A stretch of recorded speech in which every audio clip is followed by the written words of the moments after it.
නුම වලිගට ගිනි තියාගත්තා වගේ දැන් මොකද කරන්නේ මේක හැමතැනම ගිනි තියෙනවා මේක ඇත්ත කතාවක් හරිද විශේෂයෙන්ම අපි දන්නවා අපේ රටේ ජාතිවාදී ප්‍රවණතාවයන් විවිධ අවස්ථාවල විවිධ මුණුවරින් පැනනගිනවා. එතකොට ආණ්ඩුවකට එරෙහිව අද අපේ ඉතිහාසය ආණ්ඩුව වැටුණු ඉතිහාසය බැලුවොත් දූෂණ විරෝධය මත දූෂණය කරලා තිබුණ ඊට එරෙහි බලවේගය වැටලා ආණ්ඩුව වැටලා තියෙනවා. එහෙම අපේ ආණ්ඩුවට චෝදනාවක් කියලා කරන්න බෑ. 94 දී එතෙත් තිබුණු ආණ්ඩුව බිඳ වැටෙන්නේ ප්‍රජාතන්ත්‍රවාදයේ කේන්ද්‍ර කරගෙන ඒ ප්‍රශ්නෙන් අපිව චෝදනාවක් ලක් කරන්න බෑ. මෑත කාලේ ආණ්ඩුව වැටෙන්නේ ආර්ථික ප්‍රශ්න කේන්ද්‍ර කරගෙන එහෙම කේන්ද්‍ර කරගෙනත් මේ ආණ්ඩුව එරෙහිව චෝදනාවක් කියලා කරන්න බෑ. ඒ නිසා සියලු සාධනීය ප්‍රජාතන්ත්‍රවාදී විනාශ කරන ඒකට එරෙහිව සටන සාධනීය. වංචා දූෂණ කරනවා නම් ඒකට එරෙහිව සටන සාධනීය. ආර්ථිකය බිඳ වැටෙනවා නම් ඒකට එරෙහිව සටන සාධනීය.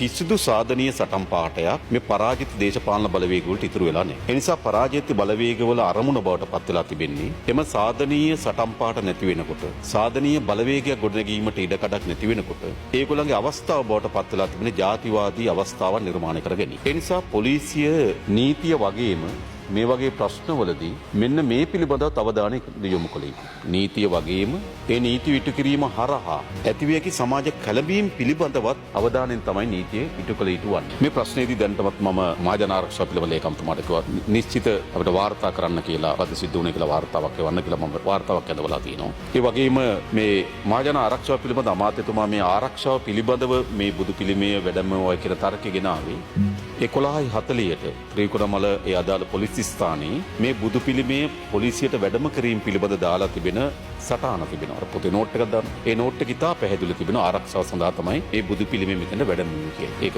මා ගාව තිබෙන මට අවශ්‍ය නම් ඒක ටේබල් කරන්න පුළුවන්. තමුන්නාසලා දැනගන්න පොලිස් පොතේ සටහන. ඒක තමයි කිව්වේ.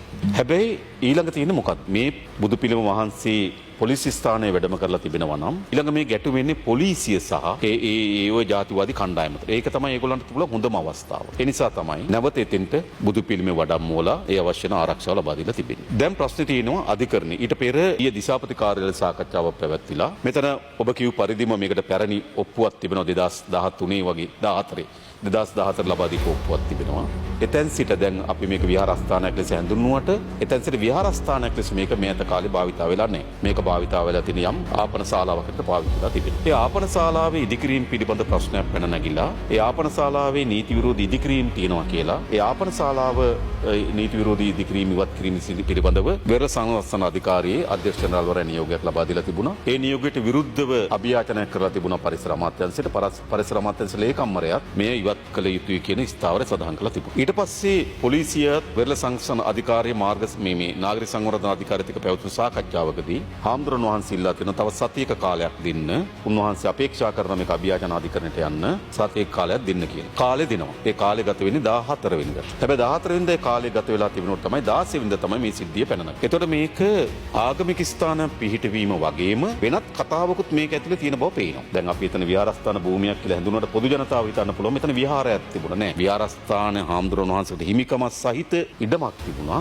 නමුත් එතන ආගමික වතාවක් කරන ස්ථානයක් තිබුණේ නෑ. ඒක තමයි ඇත්ත කතාව. ඊට පස්සේ සිද්ධිය වුණාට පස්සේ දිසාපති කාර්යාලය සාකච්ඡාවක් තිබුණා. දිසාපති කාර්යාලය සාකච්ඡාවේදී එකඟතාවයකට ආවා. මෙතන නියමිත මිනින්දෝරුවෙක් දාලා මේ ඉඩම බෙදලා ඉඩම හරියටම මැනුම් කටයුතු කරලා වෙරළ සංරක්ෂණයකට අයිති කොටස කෝකද ඒක එහාට නම් කරලා දෙන්නත් පන්සලට අයිති භූමිය නම් කරලා දෙන්නත් සාකච්ඡාවකට ආවා ඊයේ. නමුත් ඒ සාකච්ඡාවෙන් තමයි අර පරණ නඩුවත් එක්ක අධිකරණය මේක ආවා. අධිකරණේ දීලා තියෙන නියෝගය තමයි අලුත් ඉදිකිරීම් කිසිවක් කරන්න එපා. තිබෙන ඉදිකිරීම් ඉවත් කරන්නත් එපා. අධිකරණයෙන් තීන්දුවක් ලබා දුන්නාට පසුව අපි තින් ස්ථාවරය පන්සලට හිමි භූමිය වෙන් කළා දුන්නාට පස්සේ ඒකේ ඒ අදාළ වැඩ කටයුතු කරන්න පුළුවන්. හැබැයි දැන් තියෙන්නේ මොකක්ද? දැන් ඇත්තට ගත්තොත් මේ ප්‍රශ්නේ අවසන්. අධිකරණයේ නියෝගයක් ලබා දීලා තියෙනවා නැවත අලුත් ඉදිකිරීම් කරන්න එපා බුදු පිළිම වහන්සේ වැඩම ඉන්න. අලුත් ඉදිකිරීම් ඊට පස්සේ අපි निराකරණය කරලා මේ දෙයලා දෙන්නම්. දැන් තවත් නටන්නේ නෑ මම මේ කියන්නේ දැන් නටන්නේ මොකටද? මේ මෙතන තමයි තියෙන ප්‍රශ්නේ. ඒතකොට තමයි මේකේ අවශ්‍යතාවය තිබුණේ අර ජාතිවාදී කණ්ඩායම. මේක දැන් අර අවස්ථාවක් මත උනා ගිනි තියන්න පුළුවන් හනුම වලිගට ගිනි තියාගත්තා වගේ. දැන් මොකද කරන්නේ? මේක හැමතැනම ගිනි තියෙනවා. මේක ඇත්ත කතාවක්. හරිද? ඒ නිසා අපි තාමත් ශක්තිමත් ස්ථාවර මම පසුවත් කියන්නම් මේ ජාතිවාදීට නම් ඉඩ දෙන්න. ඒකේ හැම මහත්යම තේරුම් ගන්න. මම නෙවෙයි මේ රටේ බෞද්ධ ජනතාව ඉඩ දෙන්නේ. මේ රටේ Hindu කතෝලික මුස්ලිම් පොදු ජනතාව ජාතිවාදීට ඉඩ දෙන්නේ. හරිද? ඒ නිසා කවුරු හරි උත්සාහ කරනවා නම් නැවත පැරණි ජාතිවාදී නාඩගම් මේ රටේ ඇති කරන්න ඒක ඉතිහාසයේම විතරයි. ඒ මාතෘ හොඳට තේරුම් ගන්න ඕන. ඒක වර්තමානයක් නෙවෙයි ඒක අනාගතයක්. අපේ රටේ අනාගතයේ දේශපාලන න්‍යායපත්‍රය ජාතිවාදී මත ලියවෙන්නේ නැති බව, වර්තමාන දේශපාලන න්‍යායපත්‍රය ජාතිවාදයෙන් ලියවෙන්නේ නැති බව ඒ මහතුරු තේරුම් ගන්න ඕන.